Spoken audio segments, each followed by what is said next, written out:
Dios es bueno. Y para siempre es su misericordia.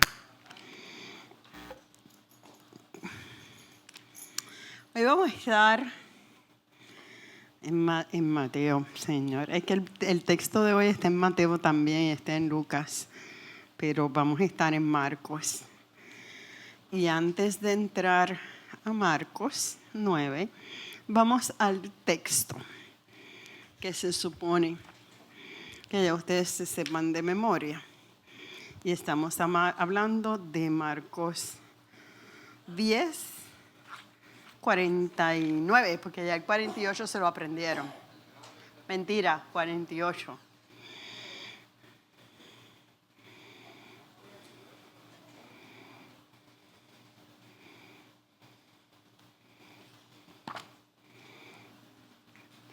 ¿Quién lo lee? Ya se supone que los voluntarios estén estirados y desestirados y todo. Vamos a ver. Margaret y Damari. Las dos que yo confundo, las dos alzaron la mano. Las dos, mira qué bien, se me fue el del micrófono. No hay problema. Vamos allá. Y muchos le reprendían para que callase, pero él clamaba mucho más: Hijo de David, ten misericordia de mí.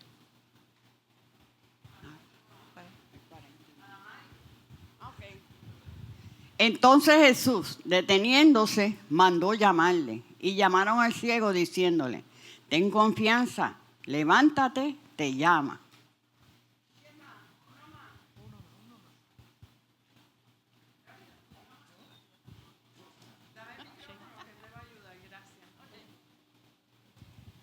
Uno más, voluntario, se lo puedes dar a... mira, lo alzó la mano Polo, por poco... y el hermano, ahora lo fijo con Vieque, para aprenderme...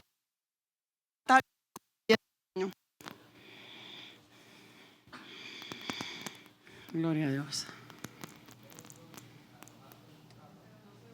Go. No sé si...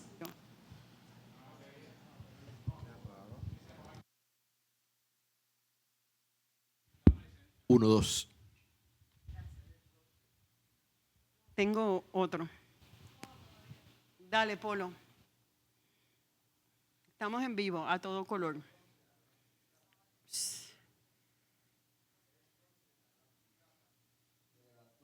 Vino a Jesús. Respondiendo Jesús le dijo: ¿qué quieres que te haga? Y el ciego le dijo: Maestro, que recobre la vista. Amén. Era solamente el 48, pero siguieron por ahí para abajo. Dale al hermano, porque no me gusta, yo sé que son 3, pero no me gusta, cuando la gente tiene deseo de leer, no me gusta dejarlo sin leer. Al hermano sí, Eddie. Es que ya lo ubiqué con otra cosa y ya lo relacioné porque él es de Vieques. Y ahora, para yo aprenderme otra cosa se necesita. Dígame. ¿En qué versículo estamos? En el 48, el que está en la pared. Oh, ok. En la pizarra, perdón. Y muchos le reprendían para que callase, pero él clamaba mucho más: Hijo de David, ten misericordia de mí. Ok. La semana pasada entramos a Marcos 9 y discutimos sobre el reino de Dios. A modo de resumen, ¿qué aprendimos o qué recordamos sobre lo que es el reino de Dios? O que usted recuerda o que puede aportar. Si no, lo vuelve a leer y trata de refrescar.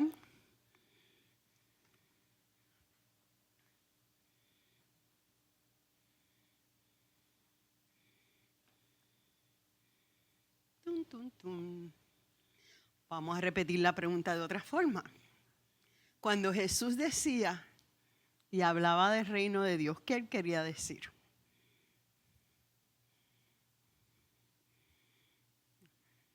Bueno,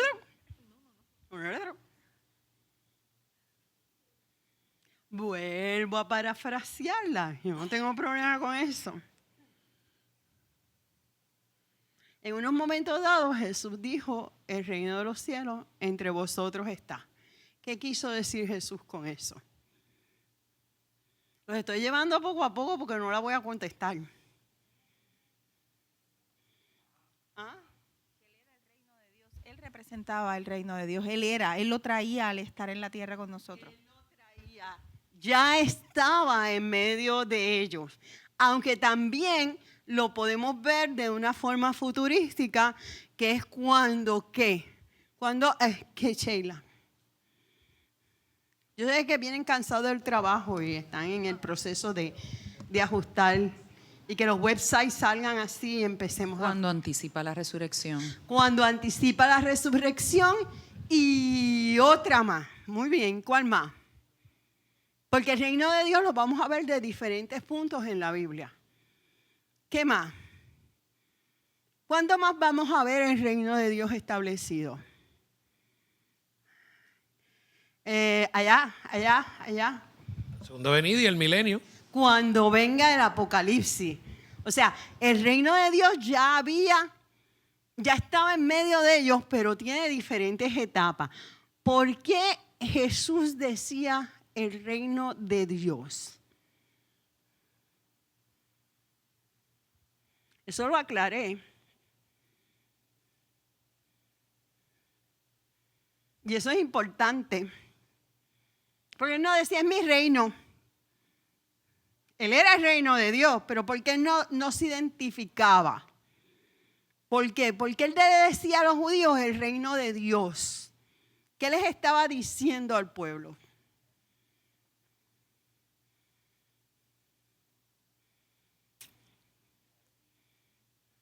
Allá, Adriana.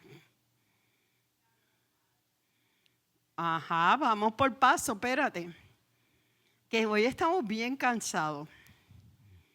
Yo lo que entiendo por eso, ¿verdad? Es que él quería marcar esa Trinidad, como que había un Padre, él estaba aquí con nosotros y en el futuro iba a estar el Consolador, que era el Espíritu Santo. O sea, que él quería como que dejarles bien claro que hay un Dios todopoderoso que está ¿dónde? En el cielo. En el cielo. Entonces, ¿qué Jesús quería establecer con decir el reino de Dios? Dale el micrófono a ella. Estamos sacando ya la información. Que no es de este mundo, que es un mundo espiritual. Que es de un mundo espiritual. ¿Y qué más? ¿Quién lo establece? ¿Quién establece ese reino? Jesús. Jesús, pero ¿quién? Nosotros en nuestro corazón. No, eso es lo último, pero vamos. Ya estamos por La ahí. cruz, Por ahí. la muerte en la cruz. Pero si dice de Dios, ¿quién es el que está dando la orden? El Padre. O sea, yo no estoy aquí porque yo quiero.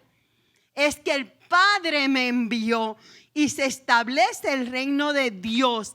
Y si el reino de Dios es espiritual, vamos por la línea de Adriana, que eso se quedó en el aire, no es un sitio geográfico. Que los judíos esperaban un reino como político, físico. Y cuando él habla del reino de Dios, está estableciendo que no es un reino político. Es un reino espiritual que se establece. ¿Y dónde se va a establecer si no es geográfico? Ya lo dijeron. En nuestro corazón, en nosotros. Nosotros. El reino de Dios mora en nosotros. Porque si decimos que el reino de Dios es Jesucristo y Jesucristo resucitó de entre los muertos y Él tiene toda la autoridad y yo creí en Jesucristo, ¿qué estamos esperando? Que se establezca ¿qué? El reino en el milenio, como dijo Él. Ahora, ¿quién me lo resume lo que yo dije? Porque me huele que lo entendieron. Pero yo quiero que lo digan en sus propias palabras. Si yo te preguntara en este momento que tú entendiste que era el reino de Dios, ¿cómo tú me lo resumes? Adriana. Bueno, pues nadie más levanta la No, mano. no, es que van a levantar las manos, tú verás, es que están durmiendo todavía. Pues en resumen, el reino de Dios se establece cuando el Padre da la orden de que el Hijo debe de venir a morir por nuestros pecados y establecerse aquí en la tierra para que nosotros pudiéramos ver que hay un Dios que existe y que a la vez Él muera en la cruz, se va a establecer en nuestros corazones porque nuestro cuerpo se convertiría entonces en el templo del Espíritu Santo y dejará al Espíritu Santo para que pueda morar entonces con nosotros. ¿Hasta cuándo? Hasta la eternidad. ¿Hasta cuándo? Hasta su Antes de llegar a la eternidad, ¿qué se tiene que establecer? segunda venida. La venida de Jesucristo. ¿Quién me lo explica también? ¿Cómo lo entendió? Es que hay que digerirlo. Hay que digerirlo. Mire, el hermano de la camisita de raya, él es voluntario, apunte pistola. Sí. No dije ya Carolina del Norte. Ah, del sur. Dilo ahora, pero no las mismas palabras de ella, como tú lo entiendas. Sí, el Padre está tratando de enseñarnos que a través de su Hijo, Él quiere enseñarnos que hay un reino que es eterno, más allá del físico que tenemos aquí, y que con la salvación que el Señor nos da, nos garantiza esa eternidad. Pero es para el que la pida y el que se somete, ¿verdad? El que se rinda a Jesús y lo acepte como su Señor y Salvador, como dice Jesús, aunque muera, vivirá, porque es para eternidad con el Padre en el cielo. Amén. ¿Quién más me lo resume? En sus propias palabras. No me van a hacer voluntarios a punta de pistola. Ah, Jenny, yo iba a decir Wanda. Jenny. Que el reino de Dios tiene diferentes etapas, que Jesús vino y esa era una etapa de una manifestación del reino de Dios, que está también la venida del Señor, que es otra etapa, que es cuando el Apocalipsis, vivamos el Apocalipsis, que se consuma todas las etapas en las que el Padre se va a glorificar, y que es un reino espiritual, no es un reino físico, y que pues al final pues el reino, aunque Jesucristo vino, murió y volvió y ascendió al Padre, ese reino quedó en nuestros corazones cuando nosotros lo aceptamos como nuestro Salvador. Entonces, pregunto, si Él reina en nuestros corazones,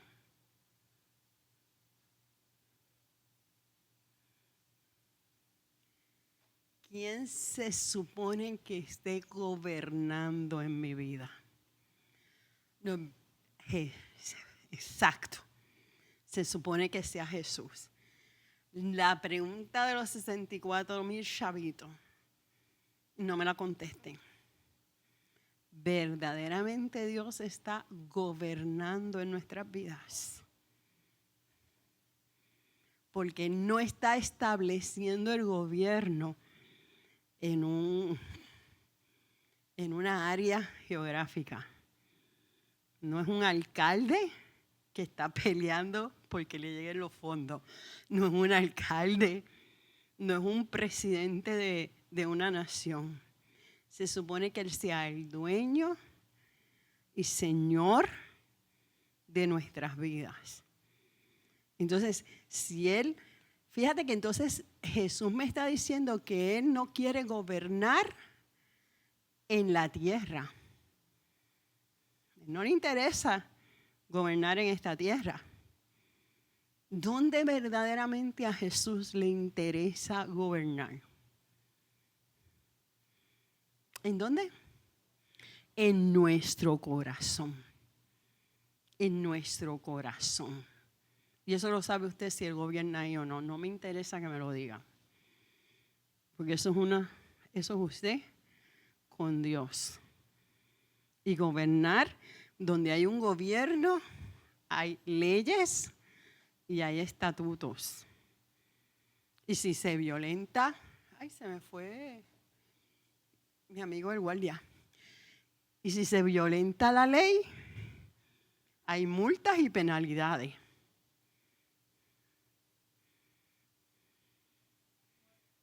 ¿Hay qué? Dale para que salga por el micrófono, porque es que... Tiene que haber un orden. O sea que mi vida, si dice tener a Cristo como gobernador, yo tengo que estar en un orden. Yo no quiero que vean a un Jesús punitivo, porque lo estamos viendo de diferentes formas. Y creo, estaba hablando con Zulma de otra cosa, pero le dije, el problema de esto es que cuando yo desobedezco a conciencia o a inconsciencia la ley de Dios, aunque me arrepienta y Dios me redima y Dios me perdonó, voy a pagar las consecuencias de mi pecado. Aunque sea a modo inconsciente. Y de hecho le dije, lo vemos claramente en David. David fue bien consciente de lo que hizo, pero vamos a ponerlo relativo, que pues un momento que perdió la mente, vamos a ponerlo así, pagó la consecuencia porque el hijo murió. Y Dios permite,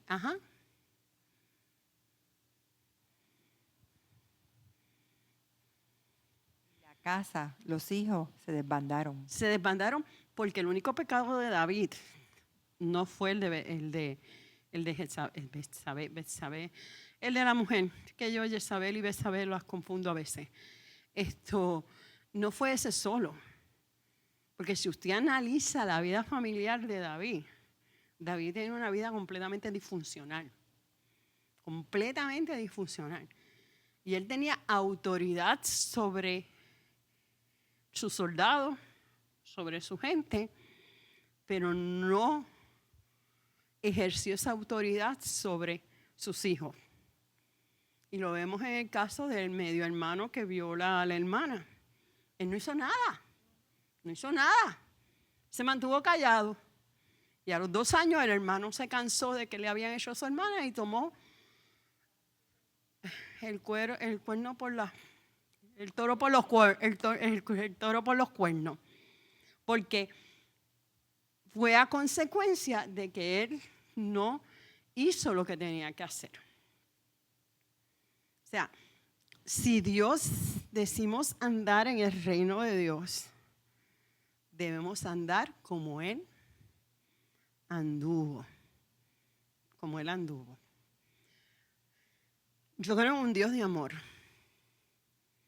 pero es que violentamos las leyes del Señor.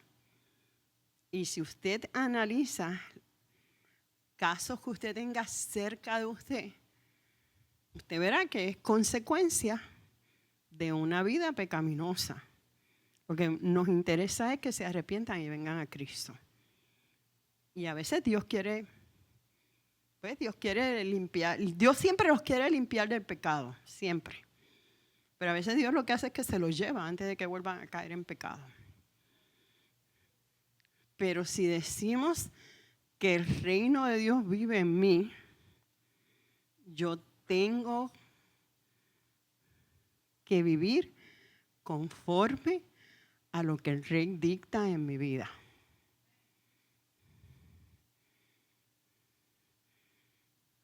Porque yo no voy a comenzar a vivir en la eternidad de acuerdo a los dogmas de Dios.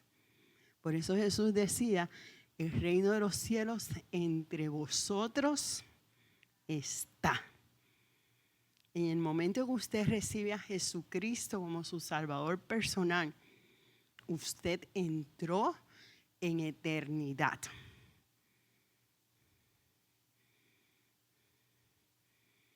¿Dudas? ¿Preguntas? ¿Argumentos? Me huele que he dicho muchas cosas un poquito nuevas para mucha gente. Por eso hay que digerirlos. Una cosa que no traje el domingo Y después que me senté dije, ¡ay, Dios! Pero cuando se me quedan es porque no es de Dios.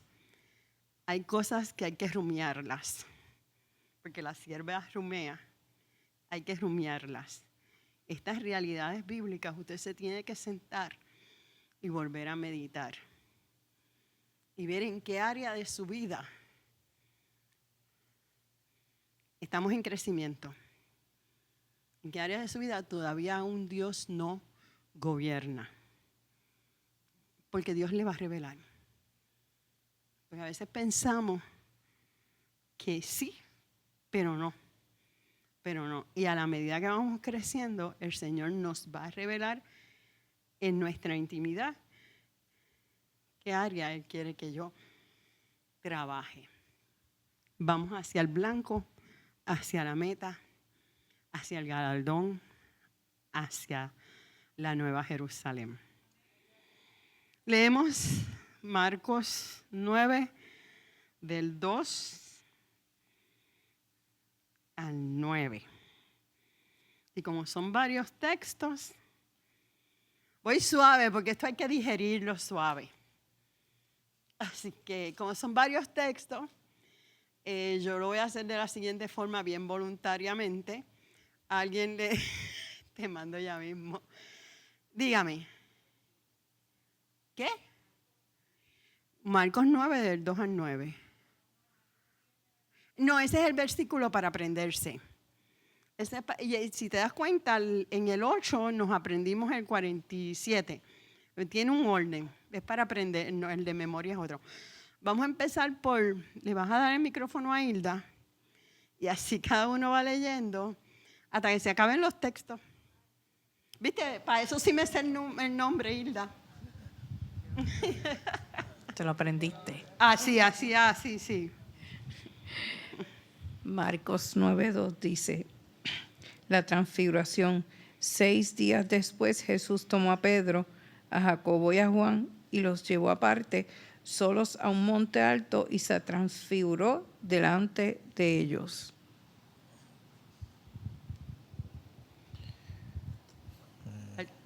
Y sus vestidos se volvieron resplandecientes, muy blancos, como la nieve, tanto que ningún lavador en la tierra los puede hacer tan blancos.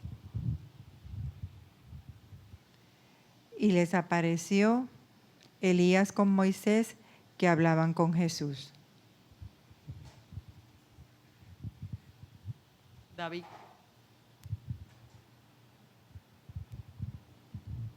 Entonces Pedro dijo a Jesús, Maestro, bueno es para nosotros que estemos aquí, y hagamos 3 enramadas, una para ti, otra para Moisés y otra para Elías.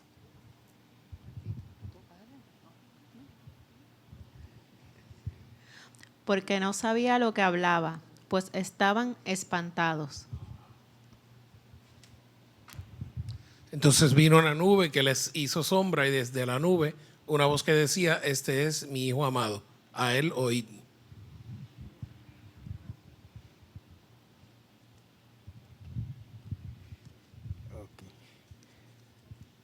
Y luego miraron, no vieron más a nadie consigo, sino a Jesús solo. Y descendiendo ellos del monte, les mandó que a nadie dijesen lo que habían visto, sino cuando el Hijo del Hombre hubiese resucitado de los muertos. Amén. Bien, hay diferentes teorías. Unos entienden que es el monte de Hermón, otros entienden que es el monte de Tabor. Esto, para mí es, por muchas cosas, creen que es el monte de Hermón.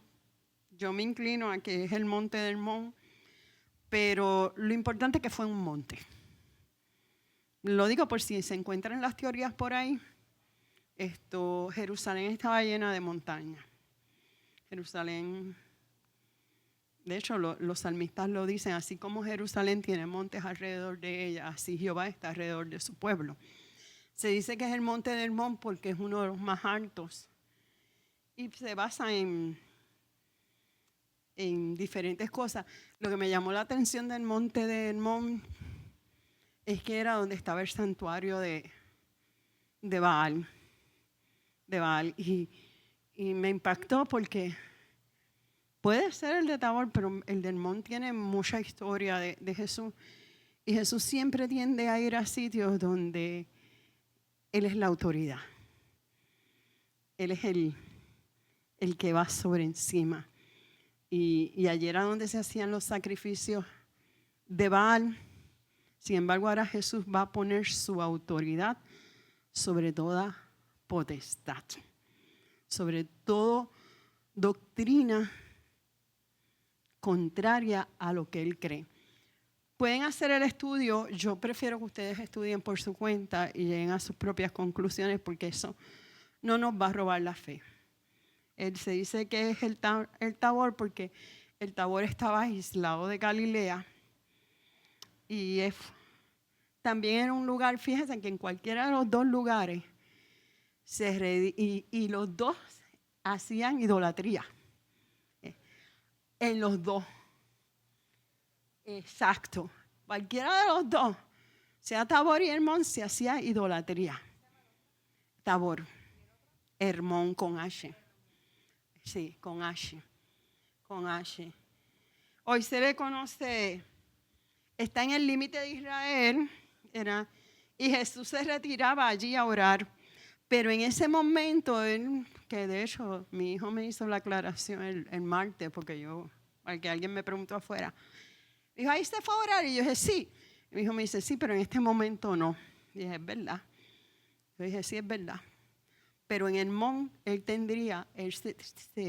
se iba a menudo a orar. Ahora, vamos al verso 2. Voy a coger con calma. Y vamos al verso 2. Aunque usted lo vea sencillo, es para llegar entonces a la profundidad. ¿Quiénes fueron con Jesús al monte? Según el verso 2. Pedro, Jacobo y Juan. Pues no se los llevó a todos. No se los llevó a todos. Cuando fue a sanar la niña, que le dijo, Talita cumi, a ti te digo, levántate. ¿A quiénes se llevó?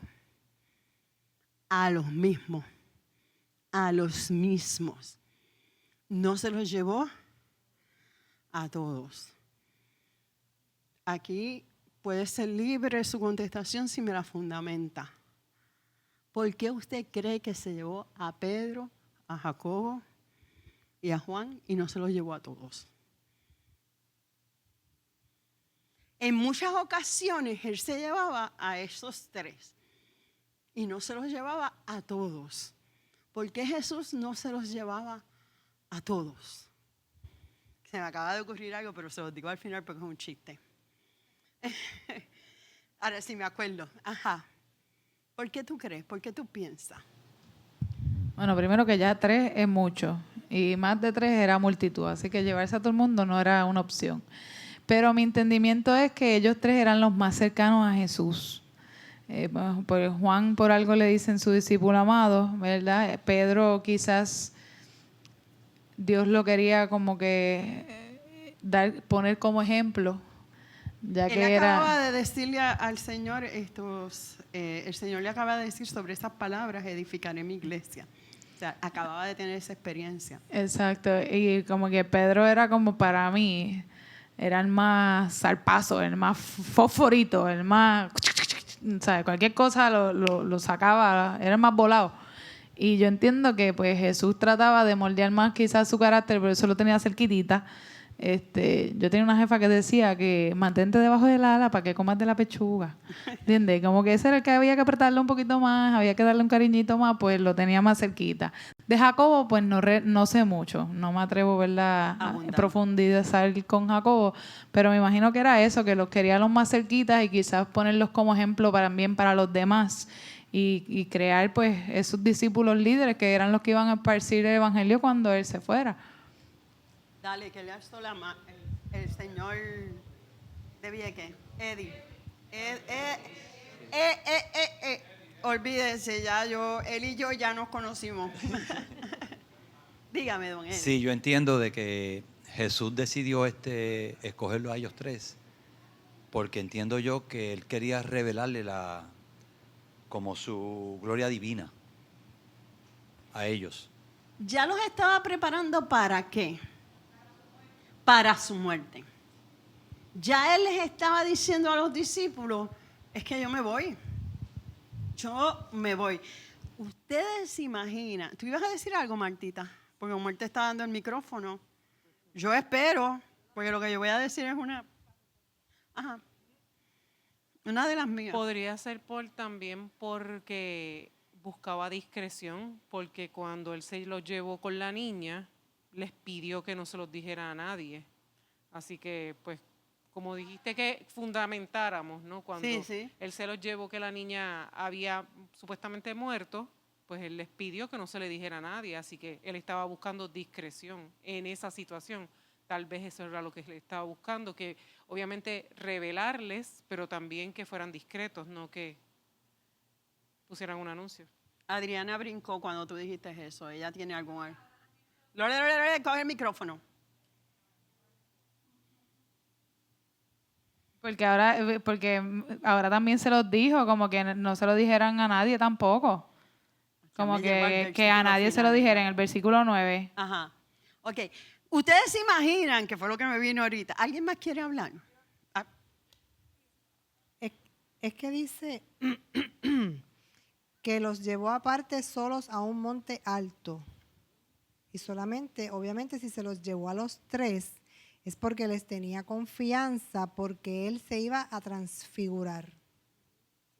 Iba a mostrar algo importante. En el asunto de cada vez que él hacía un milagro y se llevaba a esos tres, si se llevaba incrédulos, el milagro no se desataba, tenía que llevarse gente con fe. Y en este asunto también, ¿sabes? La transfiguración, todas esas cosas. De hecho, eso entonces prueba de que hay gente que cree que cuando uno muere uno se queda chocado hasta que Jesucristo venga, y esa gente ya habían muerto y estaban vivos, ¿sabes? Más vivos que nosotros mismos. No, Elías no, Moisés. Elías no había muerto, pero ya mismo vamos a Elías. Pero está bien. ¿Alguien más que quiera argumentar? Todas las argumentaciones están bien. No me la duerma, que después yo tengo problemas en casa. Perdón, eso es una nota al cárcel. Es una nota al cárcel. Ya se durmió, ya para qué. ¿Ustedes se imaginan un Judas ahí? Yo, ahorita lo que me vino a la mente fue eso. Si él hubiese tenido cámara y estuviera en este siglo, muchacho, era así una grabación completa para la venta. Esto no se puede quedar callado. O sea, Dios tuvo el cuidado de saber a quién escoger. El micrófono.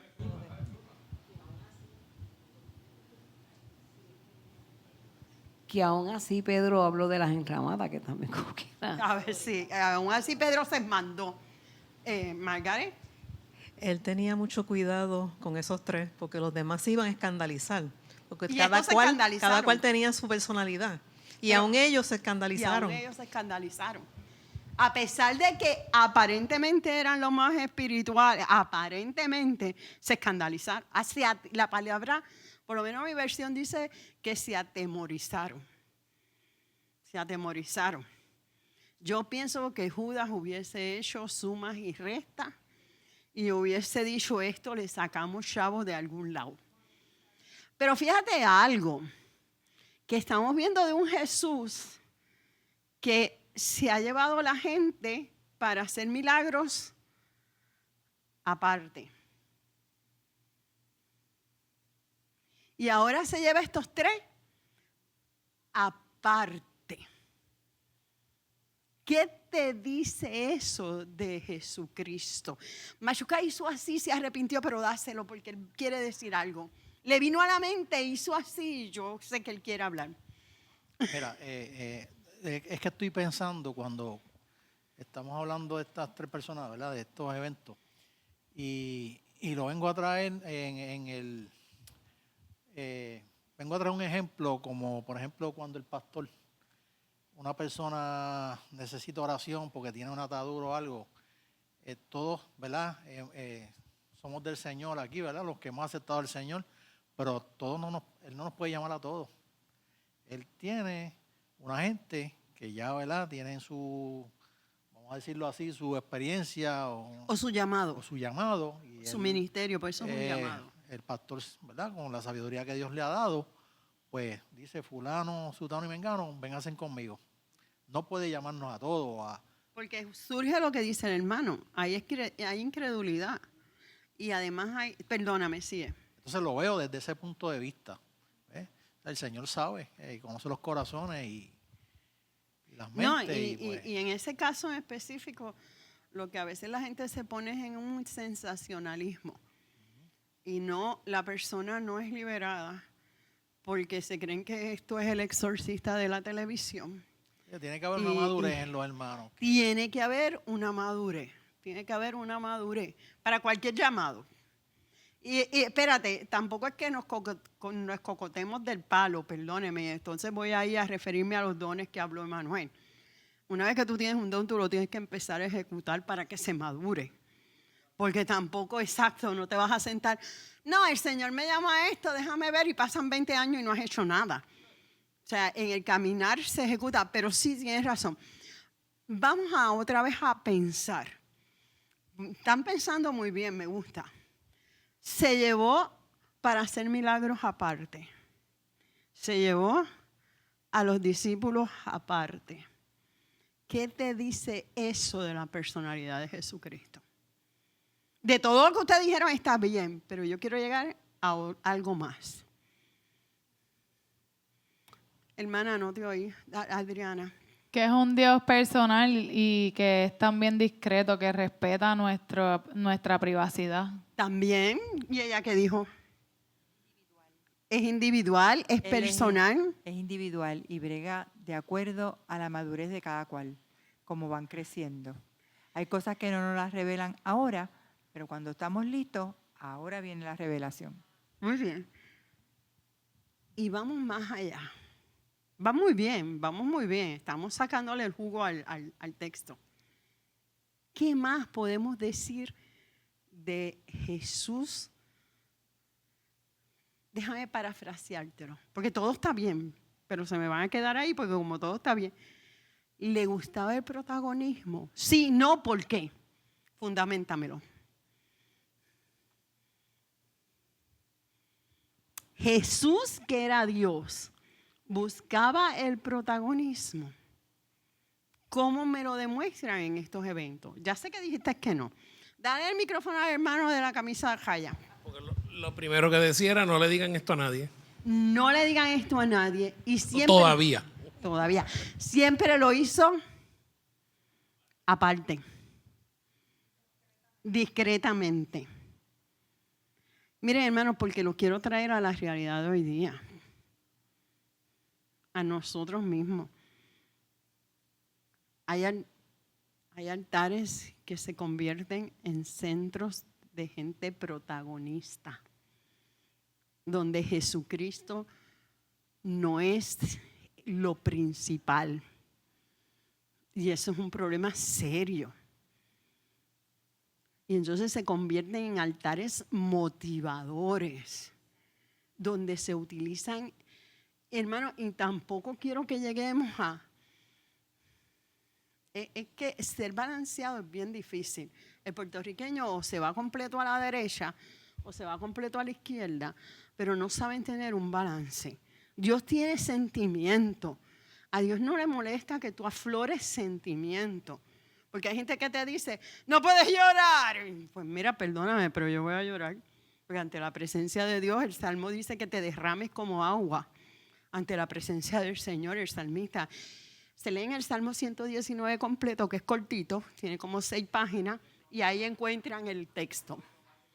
O sea, tú te derramas, pero tú no puedes hacer un culto completamente llamando y apelando a los sentidos. No. porque Dios mismo no quería que fuéramos influencer. Jesús pudo haber sido influencer. Si él estuviera en la época de hoy día, él podía estar en TikTok, bla, bla. Él sabe por qué murió en esa época y no en esta. Pero Jesús todo lo hacía de forma callada. Claro, la Biblia dice que lo que tú haces en oculto saldrá a la luz, tanto lo negativo como lo positivo. Porque a veces nos enfocamos más que en el pecado. Pero el Señor sabe si tú estás orando, el Señor sabe si tú estás intercediendo, el Señor sabe si tú estás ministrando en la calle. A lo mejor yo te veo y pienso que no, pero Dios sí te está viendo. Y la Biblia dice, en lo poco fuiste fiel, en lo mucho te pondré.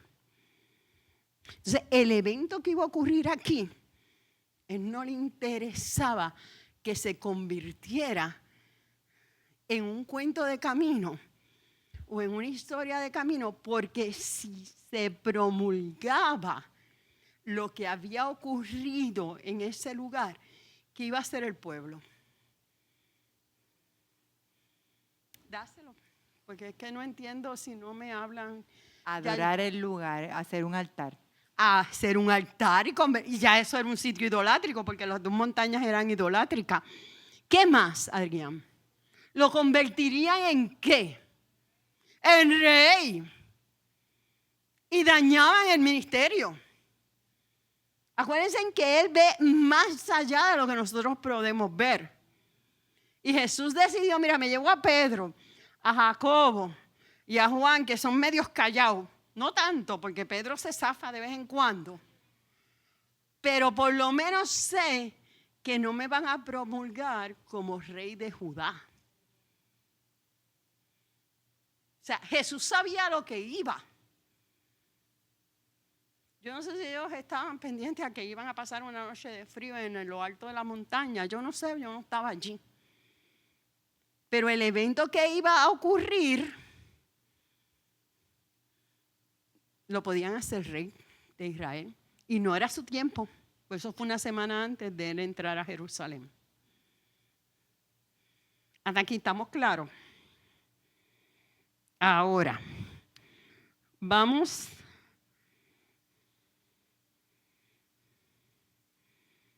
Ok. Cuando tú dices transfigurar, ¿qué tú entiendes por la palabra? No lo tengo aquí, pero para entrar al verso 3, yo quiero que usted me diga qué tú entiendes por... Hay gente que se transfigura, pero no es muy bueno que digamos. ¿Qué tú entiendes por la palabra transfigurar?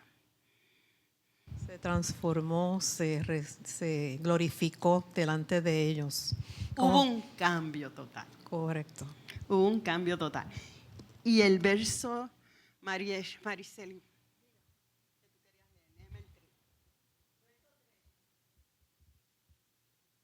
Y sus vestidos se volvieron resplandecientes, muy blancos, como la nieve, tanto que ningún lavador en la tierra los puede hacer tan blancos. Margaret quiere decir algo. Quiero aportar algo. Sí, no hay problema. Hice unas investigaciones del Monte Hebrón, que es el monte bien alto que queda Israel queda al sur de ese monte. Ujú. Y ese monte es espectacular porque vi unas fotos que lo que hay en esa punta es Tú estuviste nieve. allí, ¿verdad? ¿Perdón? Tú estuviste allí, ¿verdad? No llegamos tú allí fuiste- porque ok. no. Y eso tiene nieve. Ujú, el copo completo. Que de me nieve. imagino que podrían haber sufrido alguna nevada allí también y frío.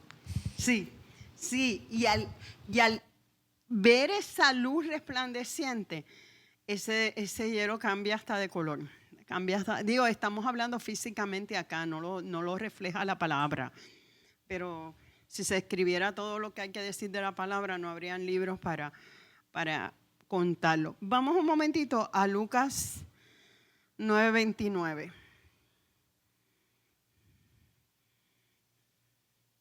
Lucas 9:29.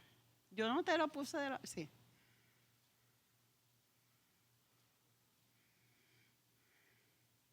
¿Quién lo lee?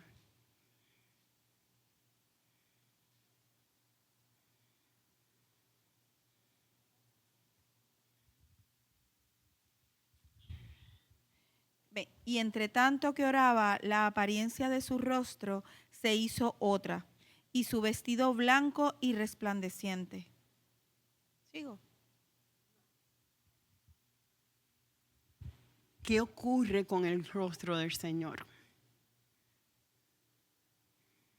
En ese momento de transformación. Antes de que me contesten, porque tiene que ver con ese mismo texto, vamos a Mateo 17 del 1 al 3.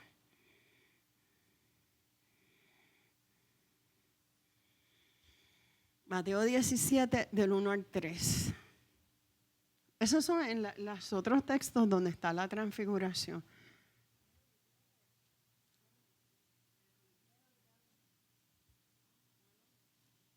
Del 1 al 3.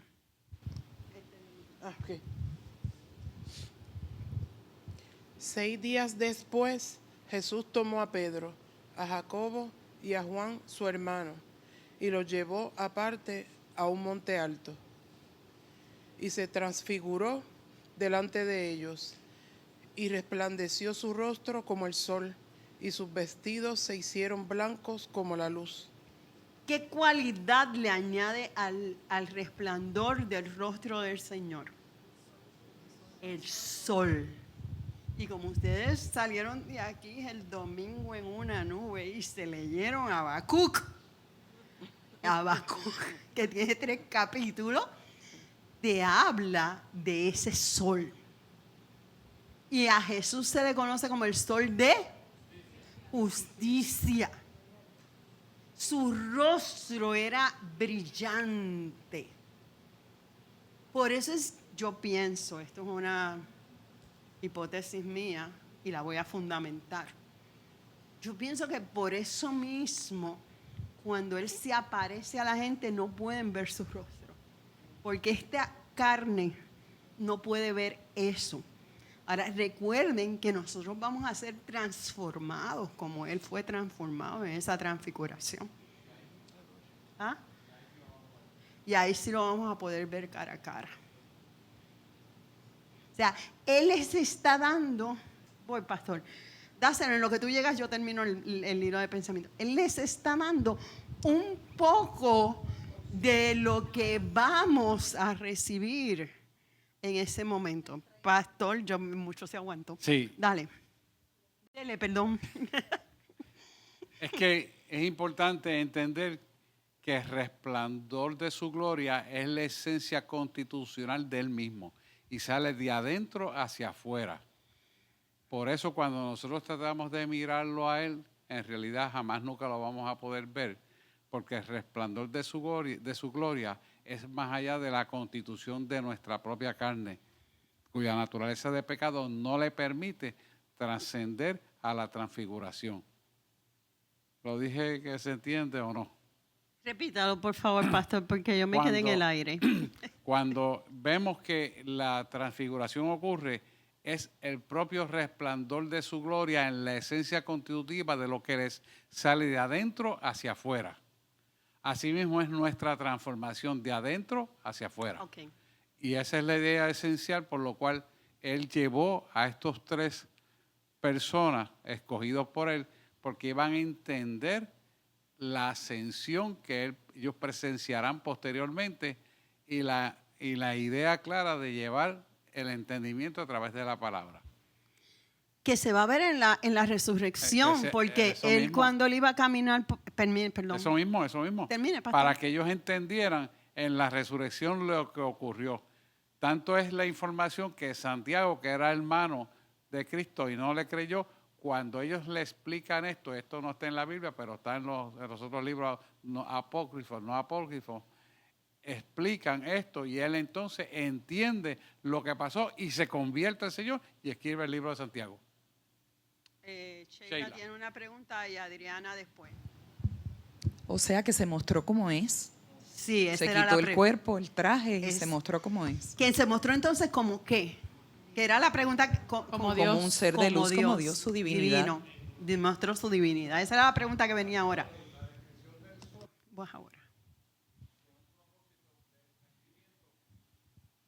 Gracias, Diana. La descripción del sol tiene un propósito de entendimiento de lo que es la omnipotencia, omnisciencia y omnipresencia. Los tres están implicados en lo que es el sol. No vamos a hablar de eso, pero es la esencia del conocimiento de la verdad absoluta, porque es la luz que jamás nunca se apagará. Todo eso lo está diciendo con la palabra sol. Acá.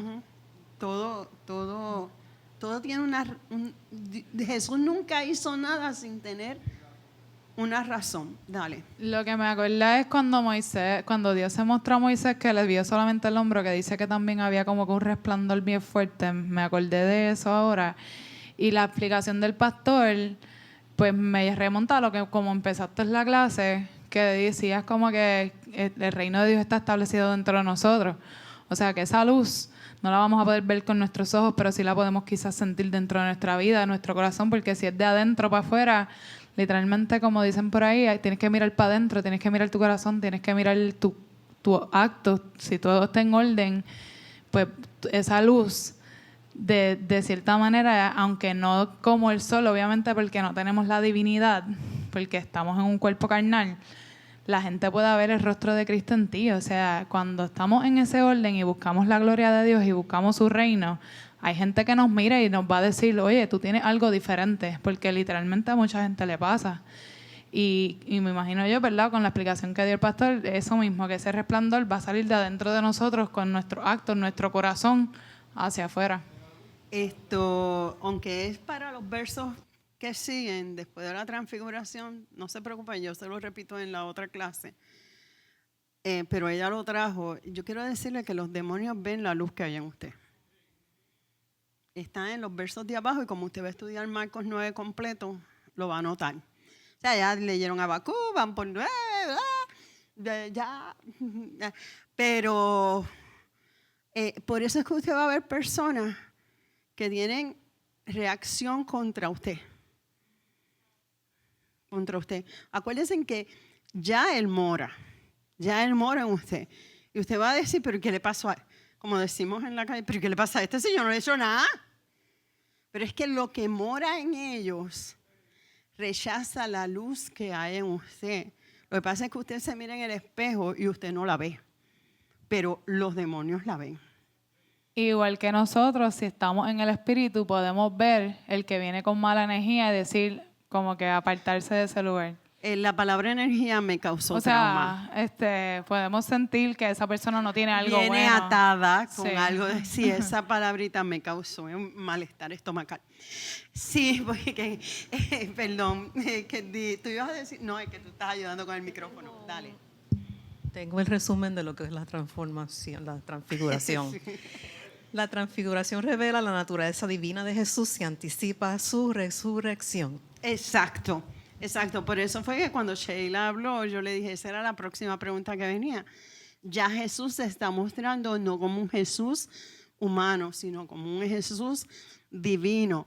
El reino ya estaba establecido y Él se empieza a mostrar como divino. Porque aunque había hecho milagro, todavía ellos no podían ver a Jesús como Dios. Y había hecho, multiplicó y qué sé yo qué. Y Dios empieza a mostrar su divinidad. Empieza a mostrar su divinidad. Dígame. O sea, que estaba mostrándose como era antes de nacer en el pesebre. O sea, estaba mostrando el Cristo. Todo el mundo veía al Jesús, pero al Cristo no lo veían. Por eso es que yo analizando, por eso es que se llama Jesucristo. Jesús es la parte humana y Cristo es la parte divina. ¿Sabe qué? Sí, pero está bien, vamos a dejártelo. Pasa por ficha. Pero es que era un nombre, era en un idioma y el otro era en el otro. Tranquilo. Pero pasa, se puede llegar a esa.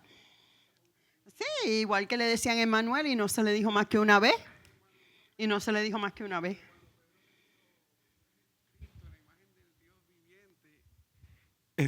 Cuando Pedro le dice, tú eres el Cristo, la imagen de el Hijo del Dios viviente, y en otra parte dice, el Hijo del Dios invisible.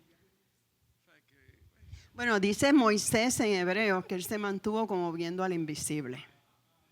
O sea, tiene lógica que me unas los textos porque se parecen. Y de hecho, Jesucristo anduvo en la tierra antes de este momento, porque uno de los ángeles que supuestamente, no le digo ángel porque era Jesucristo, que fue a Sodoma y Gomorra, fue Jesucristo. Fue Jesucristo. Y cuando Josué ve el ángel de la espada desenvainada, es tipo de Cristo. O sea, la divinidad de Cristo está desde el principio, por si alguien tiene alguna duda. O sea, Jesucristo está desde el principio. ¿Cómo yo sé que es el ángel? Y no voy a entrar en tipología ahora porque eso es otra clase. Pero ¿cómo yo sé que era Jesucristo? Porque cuando este ángel se aparecía, era el único que aceptaba adoración.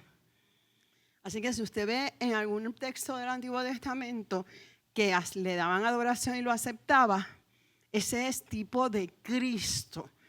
Ahora, cuando no era Jesucristo y era un mensajero de Dios, él le decía, yo soy consiervo, a mí no me adores. Y mantenían una marca de respeto, porque ellos no querían que los desecharan del cielo como hicieron. Digo, es una teoría mía.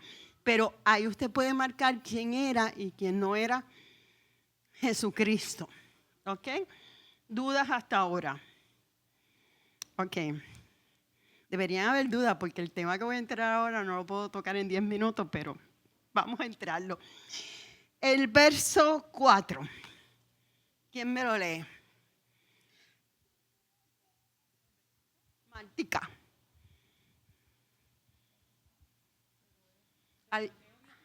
No, vamos a Marcos 9, el verso 4. Antes que lea, ¿alguien quiere argumentar algo más?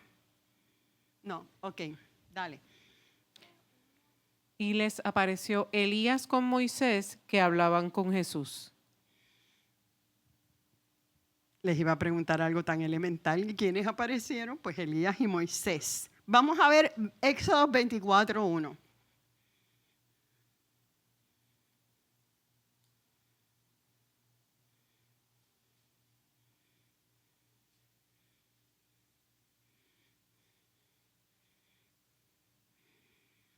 ¿Quién me lo lee?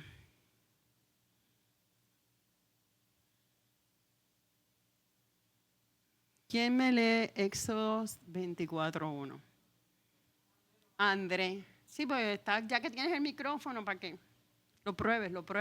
Dijo Jehová a Moisés, sube ante Jehová, tú y Aarón, Nadab y Abiú, y 70 de los ancianos de Israel, y os inclinaréis desde lejos. Ok, ¿quién va a subir al monte? De todos ellos va a subir más que uno. Los otros se quedan como guardaespaldas alrededor de la montaña. ¿Quién sube? Moisés.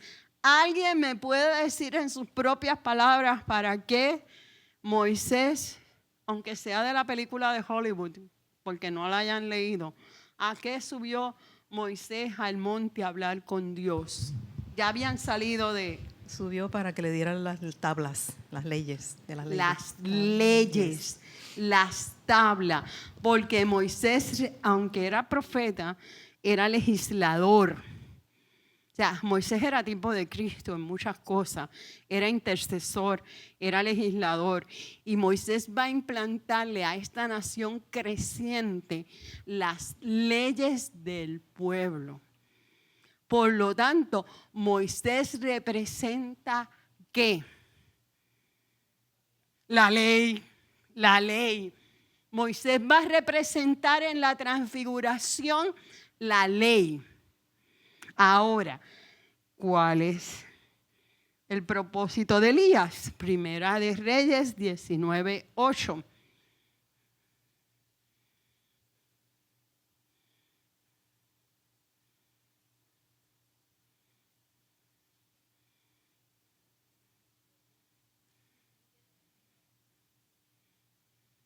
Déjame leerlo otra vez. No, es 19:8. Lo que pasa es que no escribir historia completa y hay que hacer la historia completa, pero ustedes se la saben. 19:8. ¿Ah? No entiendo nada de lo que ella dice. Ya yo no leo. Antes yo leía de lejos los labios, de verdad. Pero ya no.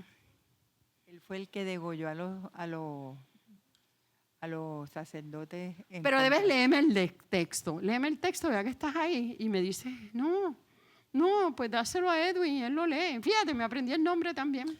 Sí. Se levantó pues y comió y bebió. Y fortalecido con aquella comida, caminó 40 días y 40 noches hasta Horeb, el monte de Dios. Hasta el monte de Dios. Ahora dime lo que me estabas diciendo de Elías. Él fue el que peleó cuando mandó a hacer había sequía. Y le dice, si ustedes quieren, decidan hoy si van a servir a Dios o a los Baales. Y entonces reta a los sacerdotes y los degüella a todos porque bajó fuego del cielo. Y ahora lo que estoy viendo, lo que tú estás diciendo, caminó 40 días y 40 noches. Hasta el monte de Dios. Hasta el monte de Dios. Hasta el monte de Dios. Elías se constituye en el Antiguo Testamento como ¿qué? Ahí fue cuando el Señor le dijo, largo camino te resta. ¿Cómo se constituye? O se supone que tú me la sepas contestar. Sí, tú no me la sabes contestar. Pero él no le gusta. ¿En qué se constituye Elías en el Antiguo Testamento? Yo sé que Jenny quiere hablar. Bueno, ¿verdad? Si te entendí la pregunta, Él es el que trae la adoración, el avivamiento, el fuego del Señor en nuestros corazones. Él es el que aviva el fuego en nuestros corazones, la verdadera adoración a Dios.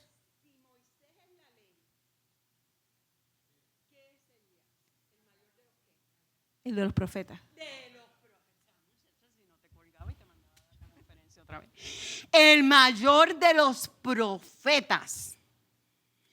Moisés me está representando la ley y Elías me está representando los profetas. Lo que me quiere decir que la ley y los profetas se cumplen ¿en quién? En Jesús. Moisés está reconociendo en ese momento que no hay nadie mayor que Jesús sobre la ley. Y Elías viene a darle lugar a Jesús como que Él es el mayor de los profetas. Anoten este punto, que con eso comenzamos la semana que viene. ¿Ah? Pastores, que me salió de momento. Es que en ese momento Moisés está reconociendo a Jesucristo como el mayor en la ley y Elías como el mayor de los profetas. Si usted lo quiere anotar, usted lo que tiene que hacer es coger el video y volverlo a escuchar. Y no tenemos problema con eso, si por eso está grabado. Dime. Tengo un resumen aquí de eso mismo. Moisés y Elías resaltan la continuidad entre el Antiguo y Nuevo Testamento. Es cierto. Y la importancia de Jesús como el cumplimiento de las profecías. Exacto. Y de la ley, de los dos. Repítelo porque ese es en realidad el resumen. Okay. Es que miré el reloj y me turbé. Moisés y Elías resaltan la continuidad entre el Antiguo y Nuevo Testamento y la importancia de Jesús como el cumplimiento de las profecías y la ley. Lo añadí. Sí, ¿no? Cada vez que uno lo repite, añade algo y viene una revelación nueva. Todavía hay gente que no puede creer que el cumplimiento de las profecías y el cumplimiento de la ley está en Cristo. Por eso fue el monte de la transfiguración, para que pudiéramos entender que Jesús no era un profeta más y no era un legislador más. Era el Hijo de Dios encarnado que vino a morir por nuestros pecados y todo aquel que en Él creyere será salvo. Nos ponemos de pie o en pie. Aquí estamos, Señor, dándote gracias porque tú estás abriendo nuestras mentes y nuestros corazones para recibir la verdad de tu palabra. Tú eres el Dios que te revelas a nuestras vidas. Y todo aquel que demande sabiduría, tú se la darás. Por eso yo te pido, Padre amado, que a través del estudio de la palabra, tú comiences a romper. Tu palabra dice que llega y rompe, y llega y discierne los pensamientos, y rompe hasta el tuétano de nuestros huesos. Hoy, en medio de este mundo cambiante, necesitamos que tu palabra sea viva en nuestras vidas. Aviva el don de la palabra en nosotros. Capacítanos para seguir adelante. Ayúdanos a ser soldados firmes sobre la roca que eres tú. Hemos orado en el nombre que es sobre todo nombre, en el nombre de Jesús. Amén. Dios les bendiga, Dios les guarde. La clase se pone buena y sigue, ¿verdad? Estudien a Elías. Van a tener la congruencia de todo lo que se habló estudiando Elías. Amado y eterno Redentor, ¿alguien que necesita oración por algo especial? Yo quería pedirle algo, por favor, todos, unánimemente juntos, estemos orando para cancelar la obra del patito feo. Ese hombre vino a marcar esta isla para que se caiga toda la democracia y se establezca un reino comunista. El reino comunista es embalado por las tinieblas. La iglesia tiene que levantarse en oración porque ese es el propósito por lo cual él vino a esta isla. Ahorita estaba hablando con Zulma, ciertamente ya está bien clara, así que yo se lo voy a decir a ustedes. Tenemos que orar, cancelar y echar fuera esa obra de maldad. Y cuando usted busca el significado de resiliencia, es establecer un nuevo reino sobre Puerto Rico. Y esa parte no va, ni tiene parte ni suerte ninguna con nuestra isla. Así que, por favor, mantengan una oración continua esto. Esto no es broma, esto no es juego, esto no es una tontería. Esto es bien serio. Queremos que Puerto Rico se mantenga para Cristo. Y la iglesia tiene que despertar. Amado y eterno Redentor, en esta noche te damos gracias por el conocimiento de tu verdad. Gracias porque tú has establecido en nosotros un estandarte de autoridad y de poder contra toda obra de maldad. Y hoy nos levantamos en autoridad contra todo aquello que sea contra los propósitos tuyos en nuestra vida, contra nuestra descendencia y futura descendencia. Así que atamos y paralizamos esta obra de maldad que ha querido venir a tocar a Puerto Rico. Y le decimos a estas potestades satánicas de las tinieblas, cuya ejecución proviene de las tinieblas y proviene exactamente de Venezuela, hermano. Esto está cancelado, anulado y deshecho en el nombre de Jesús. Y declaramos, Señor, que tú romperás esta obra de Bad y de maldad. Con nombre y apellido lo digo. Y tú destruirás al enemigo. Porque la tierra de Puerto Rico te pertenece a ti. Y ha sido lavada por el poder de la sangre de Cristo. Así que en el nombre de Jesús declaramos que Puerto Rico es para Cristo. Hemos orado en el nombre de Jesús. Amén, amén y amén. Que Dios les bendiga.